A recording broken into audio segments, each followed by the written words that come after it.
Ibinunyag ni Batangas Congressman Leandro Leviste na ang bawat kongresista ngayon ay nakatanggap ng tig 2 million pesos na Christmas bonus.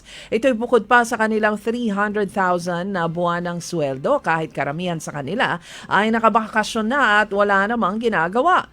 Sa isang panayam, sinabi ni Leviste na ang may 10 bilyong pisong additional budget ang ng Kamara nang walang nangyayaring debate o diskusyon ng mga mambabatas. Sa 27 billion pesos na proposed budget ng Kamara sa 2026, 18 billion ang para sa MOOE na nagsisilbing secret funds ng Kongreso na pagka ginasto ay hindi na kailangan pa ng resibo. Hiniling ni Senate President Pro Tempore Panfilo Lacson sa publiko na tumulong sa pagbabantay kung paano ginagastos ng executive branch ang 6.7 trillion pesos na 2026 national budget.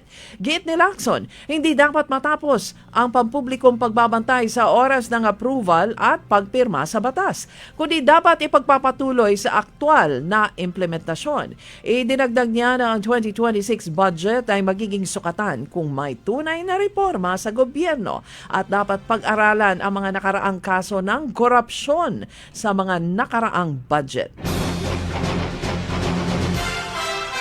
Nagpatupad na simula alas 6 kanina ang mga kumpanya ng langis ng oil price adjustment. Ang presyo ng diesel ay tumaas ng 60 sentimo kada litro, gayong steady naman ang presyo ng gasolina.